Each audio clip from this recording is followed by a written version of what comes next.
2025 या नववर्षात मीन राशीसाठी काही घटना नक्कीच घडतील. त्यात पहिली महत्त्वाची घटना म्हणजे शनिदेव 29 मार्च रोजी राशी परिवर्तन करून तुमच्या राशीत प्रवेश करतील.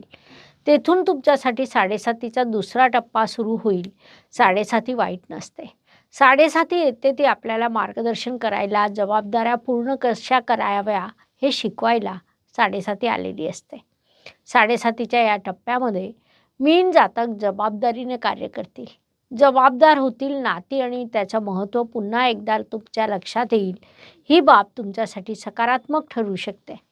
दुसरी महत्त्वाची घटना म्हणजे 14 मे रोजी तुमचे राशी स्वामी गुरुदेव तृतीय स्थानातून चतुर्थ स्थानात प्रवेश करतील. चतुर्थ स्थानात असणारे गुरुदेव आध्यात्मिक दृष्टीने महत्त्वपूर्ण मानले जातात. अध्यात्म हा विषय मीन राशीच्या जातकांसाठी महत्त्वपूर्ण असतो.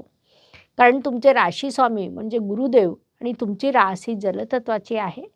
चतुर्थ स्थानात येणारे गुरुदेव तुमचे कर्म समृद्ध करतील, कारण तेथून त्यांची शुभ दृष्टी तुमच्या कर्मस्थानात पडेल.